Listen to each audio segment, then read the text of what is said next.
अध्याय 8 पादपों में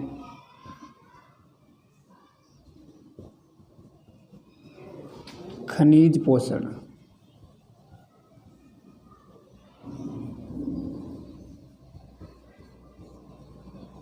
ठीक है, क्या पढ़ रहे हैं हम?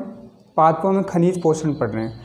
तो 17 प्रकार के जो अनिवार्य तत्व थे उनकी पादप कहाँ से प्राप्ति करता है। उसके अलावा पादप जो है उनकी तत्वों की उपयोगिता पादपों के लिए क्या है। इसके अलावा जो तत्व हैं उनकी न्यूनता के क्या क्या लक्षण हैं, ये कल हमने पढ़ लिया था। 17 प्रकार के अनिवार्य तत्वों के बारे में इम्पोर्टेंट चैप्टर है। इसमें मेडिकल में भी क्वेश्चन आते हैं और वैसे भी 1-2 नंबर के क्वेश्चन आते हैं। ठीक है, अब हम खनिज लवणों के अवशोषण की क्रियाविधि पढ़ेंगे। खनिज लवण जो है उनको पादप अवशोषित करने के लिए कौन सी क्रियाविधि है, तो खनिज लवणों के अवशोषण की क्रियाविधि। खनिज लवणों के अवशोषण की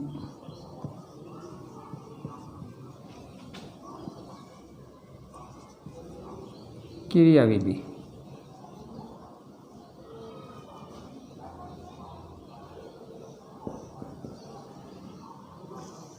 खनिज लवण जो है, खनिज लवण हैं, उनके अवशोषण की क्या क्रियाविधि है। अब विसरण जो हम जानते हैं, विसरण क्या होता है, अणुओं या आयनों का क्या होता है, उच्च सांद्रता से निम्न सांद्रता की ओर गमन जो है वो विसरण कहलाता है। तो खनिज लवणों के अवशोषण में भी क्या है, विसरण का सिद्धांत लागू होता है। तो विसरण सिद्धांत के अनुसार कोशिका जो है, कोशिका में एक सीमा से अधिक खनिज लवणों की सांद्रता का होना क्या है, असंभव। कोशिका में तो क्या समझा हमने कि विसरण सिद्धांत के अनुसार कोशिका में एक सीमा से अधिक खनिज तत्वों की सांद्रता का होना असंभव है। तो सबसे पहले हम क्या देखते हैं कि विसरण सिद्धांत के अनुसार, विसरण सिद्धांत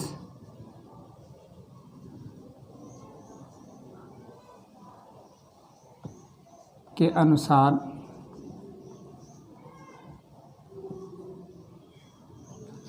कोशिका में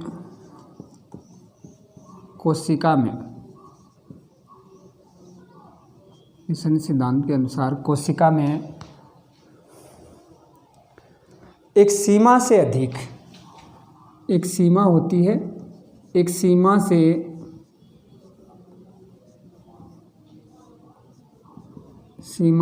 अधिक, एक सीमा से अधिक खनिज तत्वों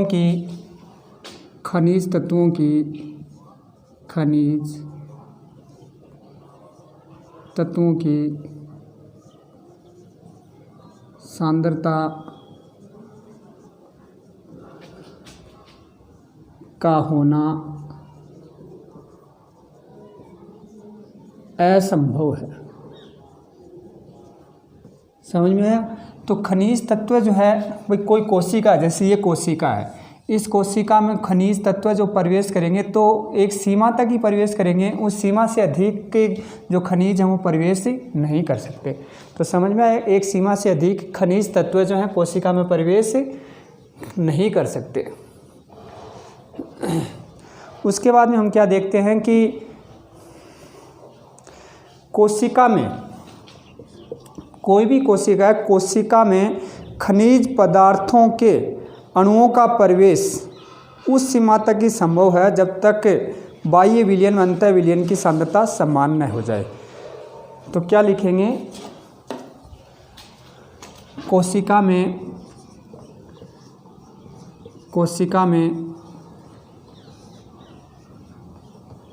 खनिज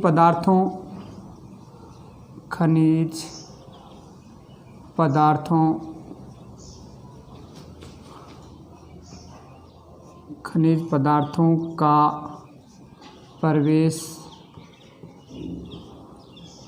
तब तक ही संभव है जब तक बाह्य विलयन व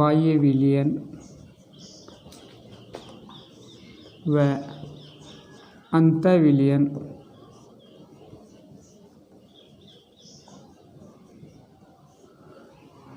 बाह्य विलयन व अंतःविलयन की सांद्रता समान न हो जाए।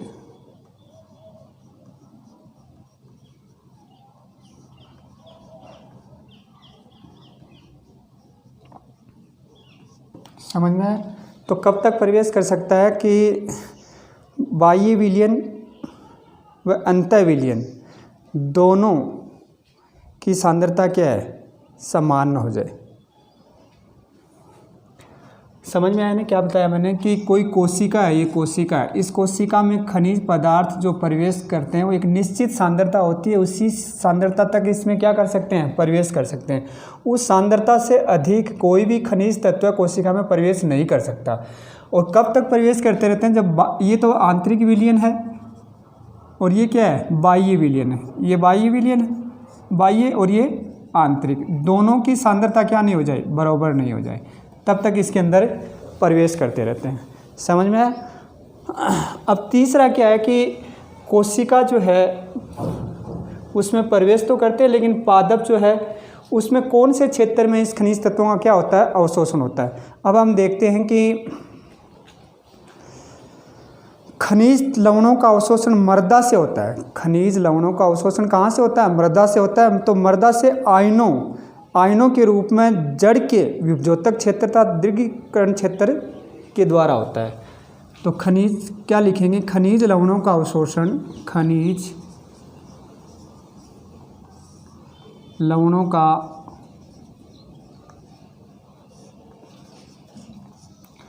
अवशोषण,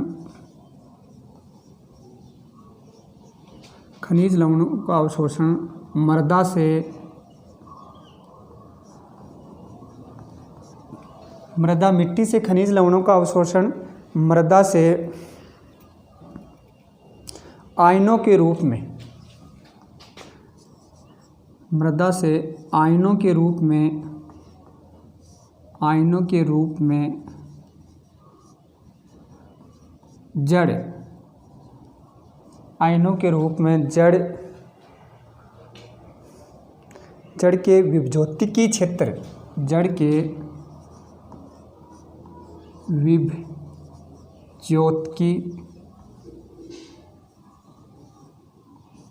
विभजोतिकी क्षेत्र तथा दीर्घीकरण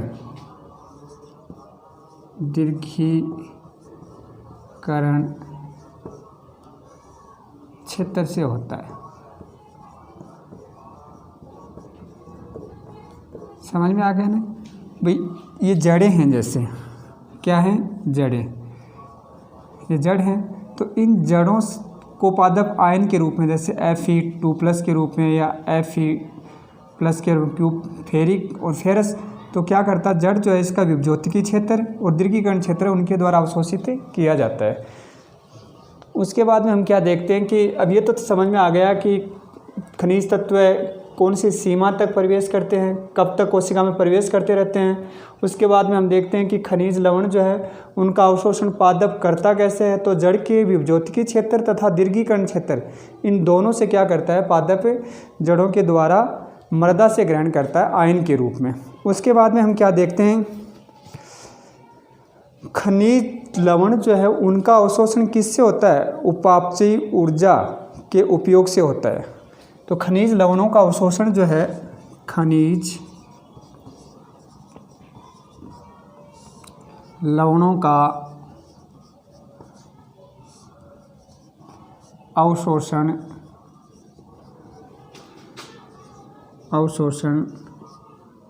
उपापचयी ऊर्जा उपापचयी ऊर्जा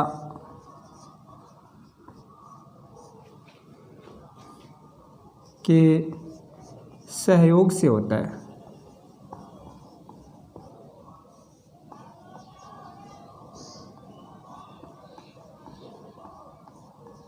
किससे होता है? उपापचयी ऊर्जा के सहयोग से होता है। अब हम जानते हैं कि उपापचयी ऊर्जा के सहयोग से होता है, तो इसका मतलब ये क्या है? एक सक्रिय प्रक्रिया है। अतः ये है एक सक्रिय प्रक्रिया। कौन सी प्रक्रिया है? सक्रिय प्रक्रिया है, सक्रिय प्रक्रिया है। अब यहाँ तक हमको समझ में आ गया कि कोशिका है, उसमें खनिज तत्व कौन सी सीमा तक प्रवेश कर सकते हैं। कौन सी सीमा तक प्रवेश करते हैं? जब बाह्य विलयन व आंतरिक विलयन दोनों की सांद्रता समान नहीं हो जाती, तब तक खनिज लवण प्रवेश करते रहते हैं। अब ये खनिज लवण जो हैं कैसे प्रवेश करते हैं कोशिका में? तो जड़ के द्वारा मर्दा से आयनों के रूप में जड़ के जो विभज्योतिकी क्षेत्र तथा दीर्घीकरण क्षेत्र हैं उनमें अवशोषण होता है। अब इस अवशोषण में उपापचयी ऊर्जा जो है उसकी क्या आवश्यकता होती है? किसकी आवश्यकता होती है? उपापचयी ऊर्जा की आवश्यकता होती है। अगर उपापचयी ऊर्जा की आवश्यकता होती है तो हम ये समझते हैं कि ये एक सक्रिय प्रक्रिया। कौन सी प्रक्रिया है? सक्रिय प्रक्रिया है। अब खनिज लवणों का अवशोषण दो प्रकार से होता है। खनिज लवणों का अवशोषण, खनिज लवणों का अवशोषण दो प्रकार से होता है। दो प्रकार से होता है। कितने प्रकार से होता है? दो प्रकार से। तो पहला तो क्या है? हमने पहले जलावशोषण में पढ़ा, सक्रिय जलावशोषण, निष्क्रिय जलावशोषण। तो इसमें भी क्या है? पहला निष्क्रिय अवशोषण। पहला क्या पढ़ेंगे हम? निष्क्रिय अवशोषण। निष्क्रिय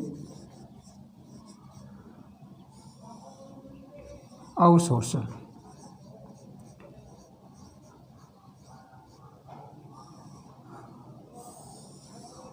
निष्क्रिय अवशोषण क्या है? कौन सा अवशोषण जो है जिसे हम क्या है? निष्क्रिय अवशोषण होते हैं। तो इस प्रक्रिया में आयन जो है विद्युत रासायनिक विभव प्रवणता के आधार पर, इस प्रक्रिया में आयन विद्युत रासायनिक विभव प्रवणता के आधार पर कोशिका द्वारा बिना ऊर्जा खर्च किए कोशिका में प्रवेश कर जाते हैं। तो इसमें क्या होता है? इस प्रक्रिया में आयन विद्युत रासायनिक प्रवणता, विद्युत रासायनिक विभव प्रवणता के आधार पर कोशिका द्वारा बिना ऊर्जा खर्च किए ही क्या होते हैं। तो इस प्रक्रिया में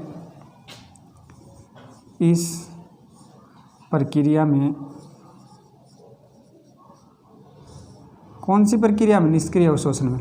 इस प्रक्रिया में आयन विद्युत रासायनिक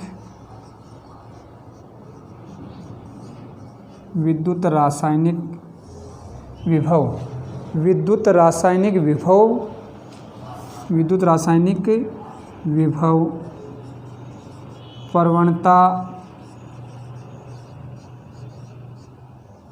प्रवणता के आधार पर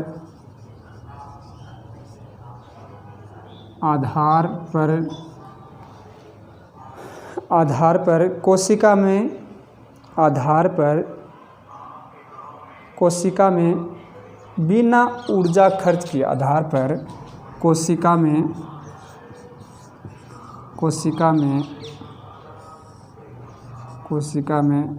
बिना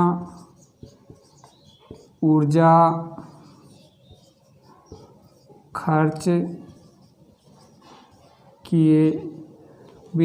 खर्च किए प्रवेश कर जाते हैं, यानी इसमें ऊर्जा की आवश्यकता नहीं होती है। निष्क्रिय अवशोषण में क्या है?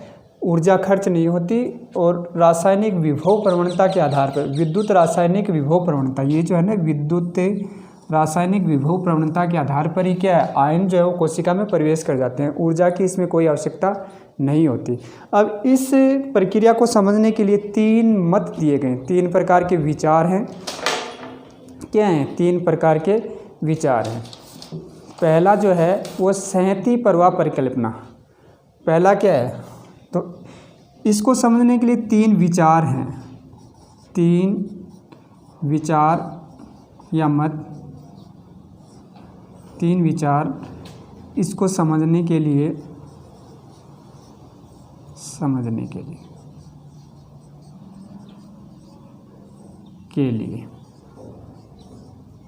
अब 3 विचार कौन कौन से हैं? पहला संहति प्रवाह परिकल्पना। पहला कौन सा है? संहति प्रवाह है परिकल्पना। संहति प्रवाह परिकल्पना। अब ये संहति प्रवाह परिकल्पना क्या है?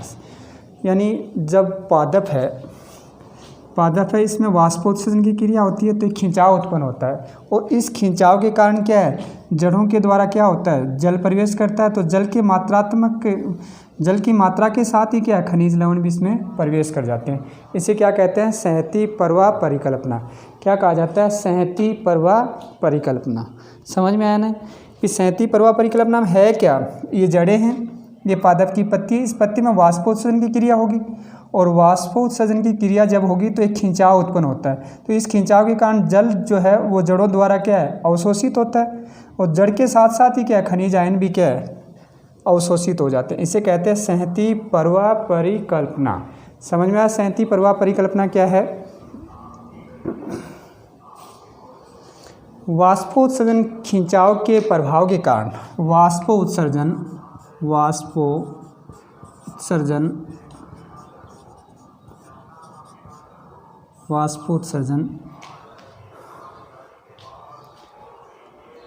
खिंचाव के प्रभाव के कारण वाष्पोत्सर्जन खिंचाव के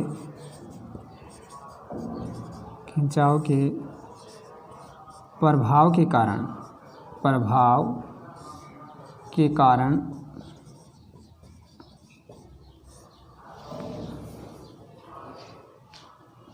जल के मात्रात्मक प्रवाह के साथ जल के मात्रात्मक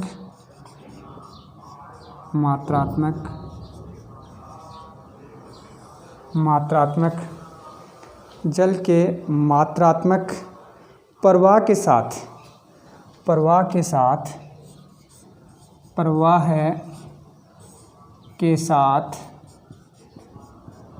जड़ों द्वारा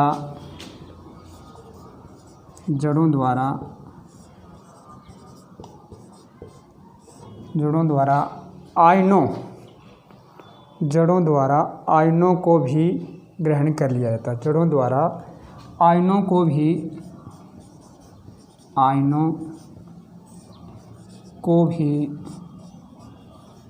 ग्रहण कर लिया जाता है। समझ में आए? संहति प्रवाह परिकल्पना क्या है? यानी पादप जो है उसमें जब वाष्पोत्सर्जन की क्रिया होती है तो वाष्पोत्सर्जन की क्रिया के कारण क्या है पादप के पास जल की कमी होती है। तो जल जो खिंचाव उत्पन्न होता है और उस खिंचाव के कारण क्या होता है खिंचाव के कारण जब जल जड़ों द्वारा अवशोषित होता है तो जल अवशोषण के साथ साथ ही क्या हो जाता है आयन भी ग्रहण कर लिए जाते हैं। तो समझ में आया आयन कैसे ग्रहण करते हैं? संहति प्रवाह परिकल्पना क्या है क्रिया विधि में। दूसरा विचार या दूसरी परिकल्पना जो है उसके बारे में हम पढ़ते हैं। दूसरी क्या है? आयन विनिमय सिद्धांत। दूसरी है आयन विनिमय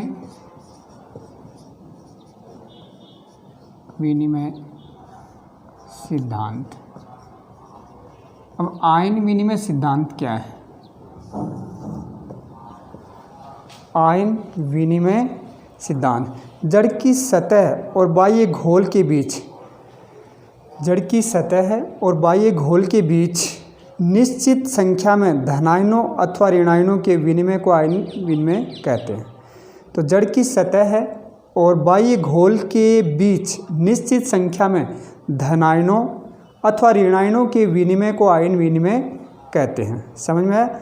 जड़ की सतह है, जड़ की सतह और बाह्य घोल के बीच निश्चित संख्या में धनायनों अथवा ऋणायनों के विनिमय को आयन विनिमय कहते हैं। जड़ की सतह है, जड़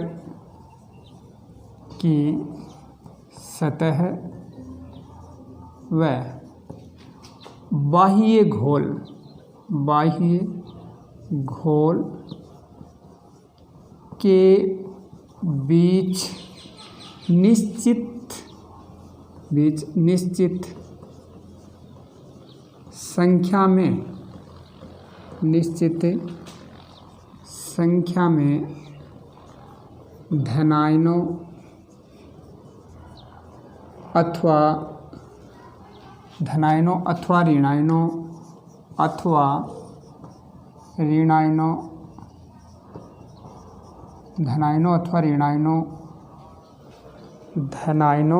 अथवा ऋणायनों के विनिमय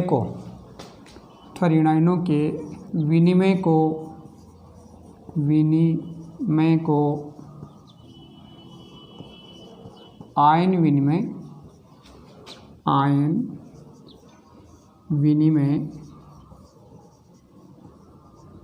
कहते हैं। क्या कहते हैं? आयन विनिमय कहते हैं।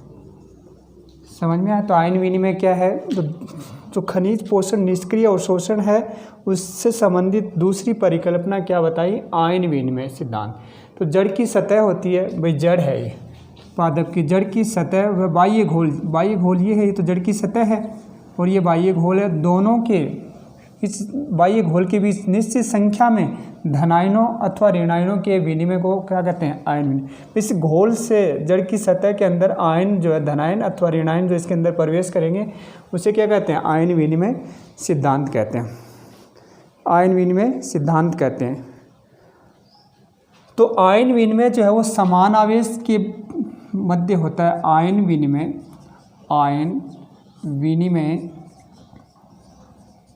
विनिमय समान आवेशों के मध्य होता है। समान आवेशों के मध्य होता है, के मध्य होता है, समान आवेशों के मध्य होता है। अब तीसरी जो है वो है डोनन साम्यावस्था सिद्धांत। तीसरी क्या है? डोनन साम्यावस्था सिद्धांत। तीसरी है डोनन साम्यावस्था सिद्धांत। डोनन साम्यावस्था सिद्धांत। ये डोनन साम्यावस्था सिद्धांत क्या है? डोनन साम्यावस्था सिद्धांत तो ये सिद्धांत डोनन ने 1927 में डोनन ने प्रस्तावित किया।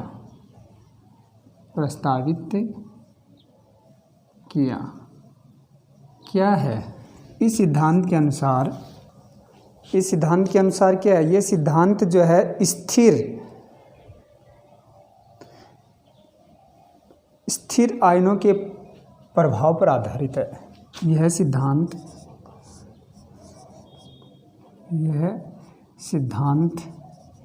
स्थिर आयनों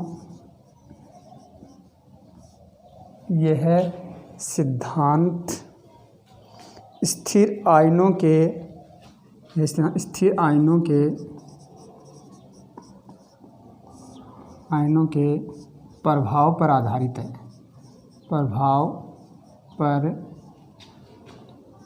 आधारित है।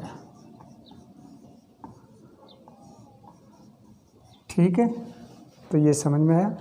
अब कल हम पढ़ेंगे सक्रिय अवशोषण। तो निष्क्रिय अवशोषण क्या है, समझ में आ गया। निष्क्रिय अवशोषण, इस प्रकार के अवशोषण में विद्युत रासायनिक विभव प्रवणता जो है उसके द्वारा ही क्या है, आयन जो है वो प्रवेश कर जाते हैं, इसमें ऊर्जा की आवश्यकता नहीं होती। इसको समझने के लिए 3 सिद्धांत या विचार हैं। जैसे पहला संहति प्रवाह परिकल्पना। संहति प्रवाह परिकल्पना क्या है, इसमें वाष्पोत्सर्जन जब होता है तो एक खिंचाव उत्पन्न होता है, तो उस खिंचाव के कारण जल के मात्रात्मक प्रवाह के साथ ही क्या है, जड़ों द्वारा आयन भी क्या कर लेते हैं, ग्रहण कर लिए जाते हैं।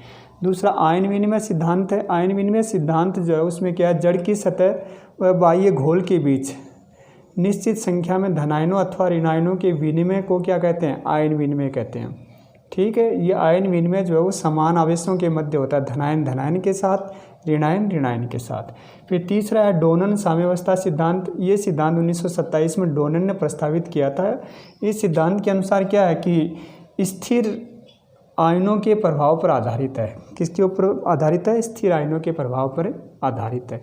तो कल हम पढ़ेंगे सक्रिय अवशोषण। इस चैप्टर का लास्ट टॉपिक है सक्रिय अवशोषण। ठीक है।